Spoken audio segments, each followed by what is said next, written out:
नमस्कार दोस्तों, आगे बढ़ते हैं और रिजल्ट सीजन में हम लोग तीन स्टॉक्स कवर करेंगे। वो है Bajaj housing finance, Waaree energies और एन 361। तो ये तीनों स्टॉक में डिटेल में बात करते हैं। बजाज हाउसिंग फाइनेंस का रिजल्ट आया, बहुत ही अच्छा आया। Okay, overall growth, NI growth लिख लो, सब हर एक एंगल में अगर आप ग्रोथ देखोगे तो काफी अच्छा है। And the reason is simple कि जिस तरह से कंपनी, देखो एट द एंड ये सब्सिडरी है बजाज फाइनेंस की, तो ओवरऑल उस तरह से कोई प्रॉब्लम नहीं। लेकिन एक ही चीज जो आपको समझनी है कि ये स्टॉक ऑलरेडी काफी हाई वैल्यूएशन में बैठा हुआ है। अगर बजाज हाउसिंग फाइनेंस की हम लोग बात करें ना, तो almost 5.5 price to book value में बैठा है। तो इसको सही में बहुत ज्यादा परफॉर्म करना ही पड़ेगा। नहीं तो क्या होगा कि वैल्यूएशन और ग्रोथ मैच नहीं होंगे। तो इवन दो एनआईए 23% से ग्रोथ हुआ है, प्रॉफिट 53% से ग्रोथ है, लेकिन आज अगर आप स्टॉक देखो तो 1-1.5% ही अप है। लेकिन जब ये स्टॉक जिस तरह से लिस्टिंग हुआ, जिस तरह से ऑलमोस्ट 170 180 से पहुंचा अब 130, तो एक तरह से वैल्यूएशन काफी हद तक करेक्ट हुई। लेकिन स्टिल आई फील प्राइस, पांच का price to book value is equal to like Bajaj finance का, जिस तरह से वहां थोड़ी दिक्कत वही होती है कि it is like no price to perfection. उनका ग्रोथ सही में अच्छा आना ही चाहिए। तो एयूएम ग्रोथ ऑफ कोर्स सही रहा है। इवन एसेट क्वालिटी भी बहुत ही अच्छी रही है। Cost to income ratio almost 21%, तो वो भी अच्छा है। तो नेगेटिव क्या है? तो नेगेटिव बस वही है कि थोड़ा नेट इंटरेस्ट मार्जिन थोड़ा इस बार गिरा था। कोर होम लोन जो ग्रोथ है ना, वो slower then total home loan growth, तो वहां थोड़ी दिक्कत आएगी। लेकिन वो तब क्रेडिट का इश्यूज था। ओवरऑल क्रेडिट, कहते हैं ना कि सप्लाई नहीं था पैसे का। वो बाद में आरबीआई ने सप्लाई पूरा इन्फ्यूजन किया, ऑलमोस्ट 2.4 लाख करोड़ का इन्फ्यूजन किया, तो उससे भी फायदा हुआ। और एनबीएफसी को आगे जाके फायदा भी होगा। मैंने आगे भी वीडियो बनाए हैं। क्योंकि क्या होता है, एनबीएफसी जो होती है ना, उनके पास कोई एसएलआर डी वो सब मेंटेन करने की जरूरत नहीं है। ठीक है, प्लस जैसे इंटरेस्ट रेट कट होता है ना, उनको डायरेक्ट फायदा, क्योंकि वो लोन लेती है किसी और बैंक, यानी वो Bajaj finance, Bajaj housing finance किसी बैंक से लेंगे, यानी एचडीएफसी बैंक, आईसीआईसीआई बैंक, और फिर आगे लोन देती है, तो वहां भी इनको फायदा होगा। सिनर्जी तो बहुत है, इनके पास डेटा भी है, सब कुछ है। सो ओवरऑल वो सब में कोई प्रॉब्लम नहीं। तो ओनली थिंग इज के अभी धीरे धीरे कंपटीशन भी बढ़ रही है। एंड ओवरऑल नेम का कॉम्प्रेशन रिस्क रहेगा, नेट इंटरेस्ट मार्जिन, तो वो एक थोड़ा ध्यान में रखना है। लेकिन जो वो डेवलपर लोन्स पे इनका जो फोकस आया था बीच में, वहां थोड़ा प्रॉब्लम आ सकता है कि एनपीए बढ़ सकता है। बाकी जो मैक्रो इकोनॉमिक्स और रेगुलेटरी चेंजेस, वो सब मेरे हिसाब से तो काफी फेवरेबल हो रहे हैं। थोड़ा एनपीए पे आगे जाके ये डेवलपर उन सब पे, या तो कह सकते हैं ना पर्सनल लोन, और वहां सब पे थोड़ा, पर्सनल लोन तो नॉर्मली वो कैटर नहीं करते, लेकिन डेवलपर लोन पे उनको ज्यादा ज्यादा फोकस करना पड़ेगा कि वहां एनपीए ना आए।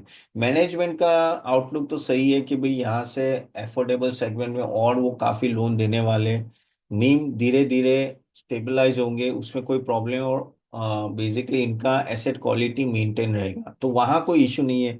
द ओनली थिंग इज कि जो मुझे पहले भी लगा था, और मैं काफी टाइम से बोलता हूँ कि ये प्राइस टू परफेक्शन है। तो बेस्ट टाइम क्या है बजाज हाउसिंग का? ये रिजल्ट तो अच्छा था, लेकिन बेस्ट टाइम तो ऑनेस्टली 110 120 के रेंज में जब ये घूमता है ना, this is the best time to invest. अभी आप कह सकते हो कि हाँ भाई 15-20% बढ़ गया है, लेकिन नीचे आते हैं ना, I think you can think about accumulating for the long term. So that is what you can think about Bajaj housing finance over the time if you want to invest. चलिए अभी हम लोग दूसरे बात करते हैं, दूसरे स्टॉक। अच्छा, आगे जाने से पहले गाइस, आपके कोई भी स्टॉक रिलेटेड क्वेश्चन है जरूर कमेंट बॉक्स में डालिएगा, I am going to answer. Plus हमारे नेक्स्ट लाइव सेशंस मैंने लिंक दी है, जरूर अटेंड कीजिएगा, क्योंकि यही सब चीजें हम लोग और डिटेल में आपसे बात करते हैं। यहाँ थोड़ा वीडियो शॉर्ट होता है, इससे डिटेल में बात नहीं कर पाते हैं। चलिए अभी हम लोग बात करते हैं वारी एनर्जीज की। वारी एनर्जीज आपको भी पता है, one of favourite stock investor थे, और इनिशियली आईपीओ आया तो क्या भागा था। अभी वारी का भी रिजल्ट बहुत ही अच्छा आया, क्योंकि काफी सारे रिन्यूएबल स्टॉक के रिजल्ट अच्छे हैं, लेकिन वारी का सही में अच्छा, year on year growth 36%, PAT growth 34%, which is exceptional. Okay, तो इनका बेसिकली क्या है कि वारी एनर्जीज का डोमेस्टिक रेवेन्यू 80% है, 20% कह सकते हैं ना कि धीरे धीरे वो एक्सपोर्ट से कम करे। एक्सपोर्ट पहले वो यूएस में काफी कर रहे थे, और प्रॉब्लम वही हुआ कि ट्रम्प ने जब से बोला कि भाई I am not favouring renewable sector, तब से इसकी बैंड बजी। तब से आपको भी पता है कि 3600 गया था और ऑलमोस्ट 2000 तक पहुंच गया। वहां से वापिस आज रिकवरी होके काफी हद तक ये अभी अराउंड 2800 के आसपास है। 5% आज डाउन है। कल बहुत भागा था, 15% भागा था। एक्सेप्ट यानी कहते हैं ना कि बाकी सब अच्छा है, इसके प्रोस्पेक्ट्स और वो सब अच्छा है, लेकिन वही है कि स्टॉक्स क्या होता है कि जब वो फेवर में होता है ना, तब ये स्टॉक्स काफी हद तक भाग जाते हैं। तो ये इसका पी रेशियो भी उस तरह से ही भागा था। ये पी रेशियो ऑलमोस्ट कहते हैं 72 पहुंच गया था। अभी जाके ये थोड़ा स्टेबल होके 46 के आसपास है। ठीक है, सो दैट इज गुड। इनिशियली ये धीरे धीरे स्टेबल हो रहा है। और लेकिन क्या है कि जब ये अदानी का इशू आ रहा है और काफी रिन्यूएबल सेक्टर में अभी भी प्रॉब्लम चल रहे हैं, पावर सेक्टर में थोड़ा कहते हैं ना कि सेंटीमेंट बिगड़ गया है रिन्यूएबल सेक्टर्स के, इसलिए इसको प्रॉब्लम हो रहा है। अगेन थोड़ा और नेगेटिव देखे तो थोड़ा ऑर्डर बैकलॉग है उनके पास, 25 गीगावाट का। तो देखना पड़ेगा कब से वो खत्म कर रहे हैं। अगेन Q4 के मार्जिन लेवल वो सस्टेन नहीं कर पा रहे हैं। ठीक है। अगेन डेफ फंडिंग उनको लेनी है, तो कैपेक्स और एक्विजिशन में थोड़ा प्रॉब्लम है, क्योंकि अगर मार्केट सेंटीमेंट थोड़ा भी खत्म खराब होता है ना इसका, रिन्यूएबल सेक्टर, तो इनको डायरेक्टली वहां इम्पैक्ट आता है। फ्यूचर बहुत पॉजिटिव है। ऐसा नहीं कि गवर्नमेंट ने बोल पा, गवर्नमेंट का प्लान है कि 500 गीगावाट का इंस्टॉलेशन, सॉरी 500 गीगावाट का पावर वो रिन्यूएबल से ही चाहते हैं। तो eight the end of the इनको फायदा होगा। नए नए डाइवर्सिफिकेशन भी कर रहे हैं, hydrogen battery, solar cells. Okay. और धीरे धीरे वो अदर देन यूएस बाकी सब कंट्रीज में भी they are trying to get into it. The only thing is कि जो अभी बड़ा रिस्क लगता है कि यूएस का पॉलिसी अनसर्टेनिटी, तो वो एक मेजर प्रॉब्लम रहेगा, क्योंकि वो एक्सपोर्ट का उनका सबसे बड़ा मार्केट है। अगेन ग्लोबली कोई प्रॉब्लम ना आ जाए। चाइना जिस तरह से उनको प्रॉब्लम है, तो चाइना डंपिंग करना अगर चालू कर दें, चाइना 70% सोलर सेल्स और वो सब बनाता है, अगर उसने डंपिंग करना चालू किया तो प्रॉब्लम है। तो फिर कॉस्ट वॉर होगी, उसमें इनको direct problem. Again execution risk and all that काफी हाई रहता है। तो वो लोग ये चीज आपको थोड़ा ध्यान में रखें, चाइना का डंपिंग कैसे हो रहा है। अगेन अगर ये डोमेस्टिक सेक्टर में फोकस करते हैं, तो ओवरऑल अगर मार्जिन भी स्टेबलाइज करते हैं, I think things will be better. But and again as I told you, now it's much more at a better valuation compare to earlier. अभी इनिशियली तो बहुत नीचे चले गए थे, लेकिन एग्जीक्यूशन रिस्क एंड चाइना का एक थोड़ा फैक्टर आपको ध्यान में रखना है इन्वेस्ट करने के लिए। अभी भी मैं बोलूंगा कि ये stock is not out of the woods. ऐसा बोल नहीं सकते कि अभी वारी एनर्जीज में सब सही है, क्योंकि अभी भी रिन्यूअल का बूथ प्लस चाइना का प्रॉब्लम चल रहा है और ट्रम्प की अनसर्टेनिटी, ये सब चीज के रह के थोड़ा केयरफुल रहिए कोई भी रिन्यूएबल स्टॉक में एंटर करने से पहले। अब लास्ट स्टॉक की बात करते हैं, वो है 360 है।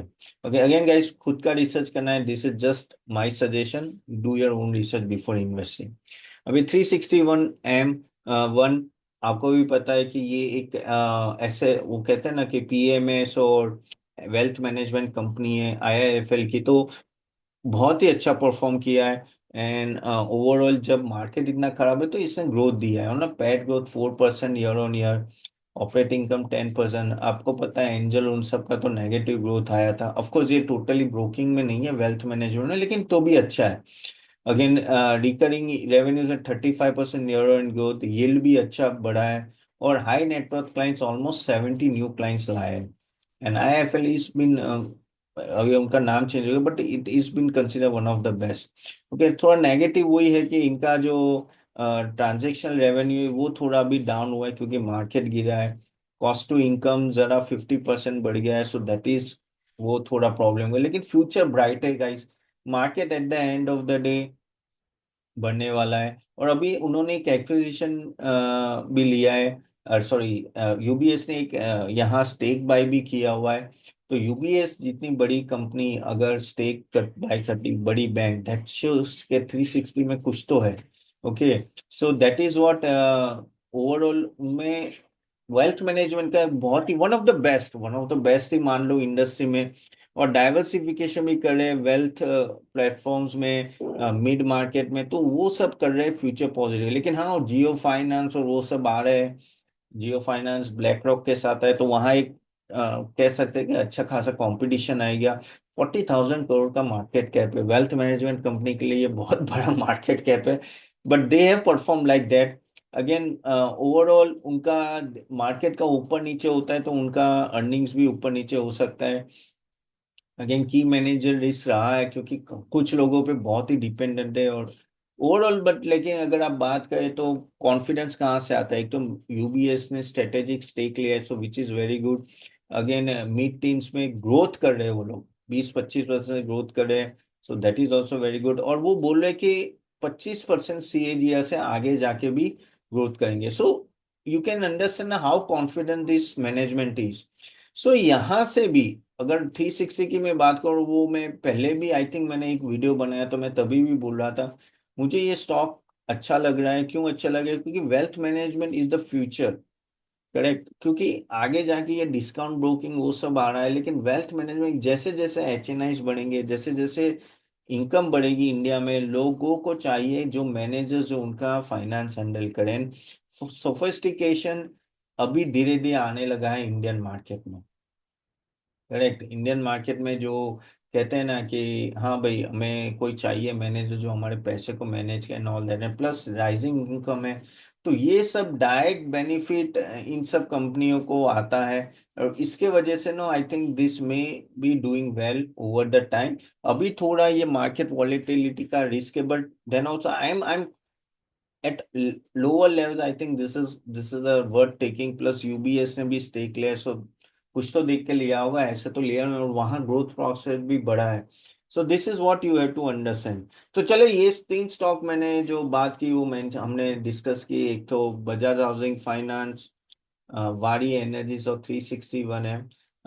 होप आपको ये वीडियो अच्छा लगा, then do like it and share it. कुछ क्वेश्चन एंड आंसर ले लेते हैं आपके कमेंट बॉक्स के जो डाले थे पहले। और आपका कोई क्वेश्चन जरूर डाल दीजिएगा और नेक्स्ट लाइव सेशन जरूर अटेंड कीजिएगा। तो LK गुप्ता बोले good analysis, thank you LK Gupta. Then Girish Sakhai 26354 बोले sir I am preferring Polycab Havells KEI cables for the wire and cables industry. See honestly Girish ji ना, बहुत ही टफ कंपटीशन है इस मार्केट में। और जब से ये अदानी और बिरला ने बोला है कि हम लोग केबल्स एंड वायर इंडस्ट्री में एंटर हो रहे हैं, I think things will be much much कहते हैं ना हाई स्टीफ कंपटीशन होगी, प्लस आपके मार्जिन्स में भी इम्पेक्ट आएगा। हाँ, कल हेवल्स का मैंने रिव्यू भी किया, अभी अच्छा लग रहा है। I don't know about next 2-3 quarters. Havells देखो कल भी गिरा था, आज का पता नहीं आज कैसा है, मैं एक बार देख लेता हूँ। आज भी ये स्टॉक बढ़ा नहीं है। सो मेरे हिसाब से one should avoid this at this level, that is what my opinion. Again it's your choice. Then another question is that what about Karur Vysya Bank for long term? स- सरादर प्रसाद वयम 3562 बोले Karur Vysya is a good bank guys, अच्छा है। I think over at the time आप अगर आपको invest करना है तो आप जरूर कर सकते हैं, मुझे तो ये अच्छा लग रहा है यहाँ से भी। सो यस, एक अच्छी इनका NPA कंट्रोल में, ग्रोथ भी अच्छा है। आई think Karur Vysya is a good bank to invest. ठीक है।